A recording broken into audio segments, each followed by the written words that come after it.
বিএনপির একটি সংস্কার বিরোধী অবস্থান তারা পরিষ্কার করেছে এবং এই সংস্কার বিরোধী অবস্থান পরিষ্কার করার মাধ্যমে আমরা মনে করছি যে বিএনপি যে এখন ক্ষমতায় আসলো, এই ক্ষমতায় আসা বিএনপি শেষ ক্ষমতায় আসা।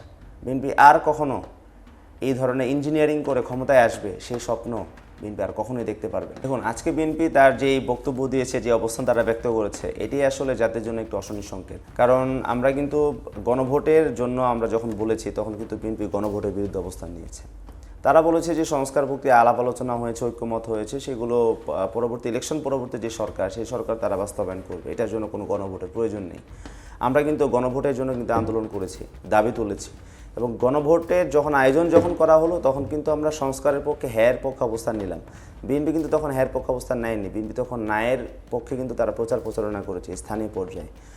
তো হ্যায়ের পক্ষে যখন একটা গণজোয়ার তৈরি হলো, তখন বিএনপির পক্ষ থেকে জানানো হলো যে তাদের অবস্থান গণভোটের পক্ষে হ্যাঁ, কিন্তু মাঠ পর্যায়ে কিন্তু সবাই ন্যায়ের পক্ষে ক্যাম্পেইন করেছে।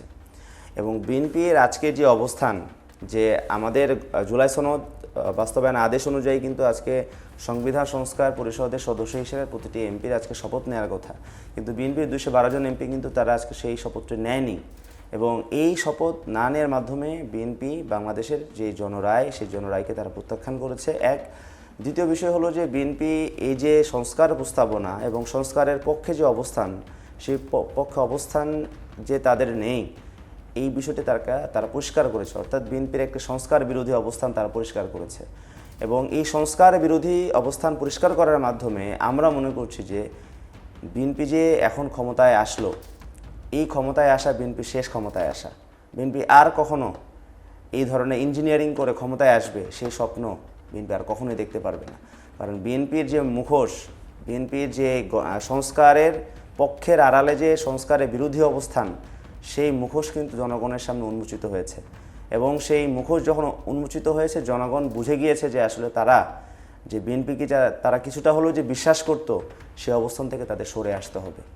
এই বোধ শক্তি জনগণের তৈরি হয়েছে এবং সামনের যে বাংলাদেশ, সেই বাংলাদেশের মধ্যে আমরা মনে করি যে সামনের রাজনীতি সংস্কারের রাজনীতি, সামনের যে রাজনৈতিক অবস্থান আমাদের হবে সেটা সংস্কারের পক্ষে অবস্থান হবে এবং বিএনপি যে সংস্কার বিরোধী যে অবস্থান, সেই বিরোধী অবস্থানের কারণে বিএনপির সামনে অনেক কঠিন পরিস্থিতির সম্মুখীন হবে বলে আমার কাছে মনে হয়। শুধু একটা আদেশের বলে এবং একটা সনদের গণভোটের বলে কিন্তু এই শপথটা গ্রহণ করানো যায় না। আইনগত প্রক্রিয়ার মাধ্যমে এটা হইতে হবে। বিএনপি এবং তাদের জোটের যারা সংসদ সদস্য নির্বাচিত হয়েছেন, তারা সংবিধান সংস্কার পরিষদে শপথ নিলেন না। কেন নিলেন না? এটার ভবিষ্যৎ আসলে কি হবে?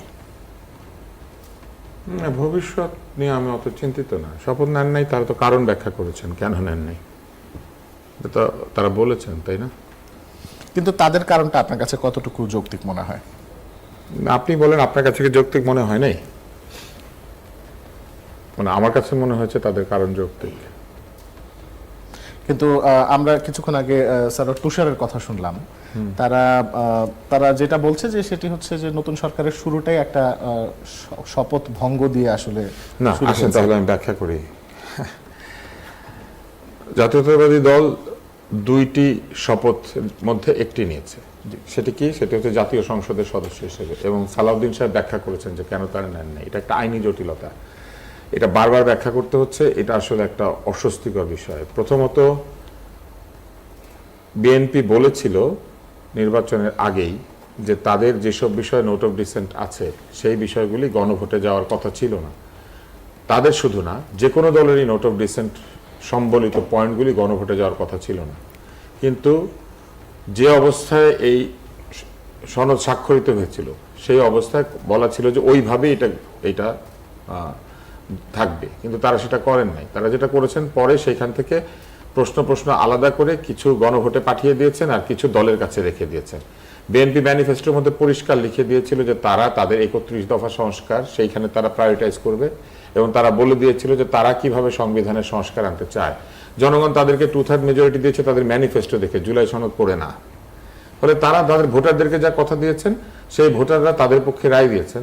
ফলে তারা তাদের ভোটারদের কাছে দেওয়া প্রতিশ্রুতি পালন করবে, এবং তারা এই ক্ষেত্রে গণভোটের যে চতুর্থ ধারাটি রয়েছে, যে দলগুলি তাদের প্রতিশ্রুতি অনুযায়ী পালন করবে, দলগুলি তাদের প্রতিশ্রুতি অনুযায়ী যে ভোটারদেরকে দিয়েছে সেটা করবেন। কিন্তু ওইখানে তারা একটা প্যাচ লাগিয়ে রেখেছেন প্রথম 3টা। এখন দ্বিকক্ষ বিশিষ্ট যে একটা সংসদ হবে এবং হওয়ার সময় যে আবার দুইটা সংসদ হচ্ছে, একটা গণপরিষদ, একটা জাতীয় সংসদ, এটা বাংলাদেশের সংবিধানে আছে নাকি? গণভোট কি সংবিধানকে পরিবর্তন করেছে? মোটেও না। গণভোট পরিবর্তনের লক্ষ্যে জনগণের আকাঙ্ক্ষা প্রকাশ করেছে, কিন্তু এই পরিবর্তন তো আগে সাধিত হইতে হবে। যেখানে এই পরিবর্তন সংবিধানে হয় নাই, শুধু একটা আদেশের বলে এবং একটা কি বলে সনদের গণভোটের বলে কিন্তু এই শপথটা গ্রহণ করানো যায় না। এক, দুই হচ্ছে শপথ গ্রহণের কে কাকে শপথ গ্রহণ করাবেন এই বিষয়টাও ব্যাখ্যা করা আছে, সেটা নিয়েও সালাউদ্দিন সাহেব কথা বলেছেন। বলে আমি মনে করি প্রথমে সংসদ অধিবেশন আহ্বান হবে, তারপরে সংসদ অধিবেশনে বসে তারা সংবিধানের যে পরিবর্তনগুলি সেগুলি এনে এই কনস্টিটিউয়েন্ট অ্যাসেম্বলি যদি তৈরি করার কোনো বিষয় থাকে, আইনগত প্রক্রিয়ার মাধ্যমে এটা হইতে হবে।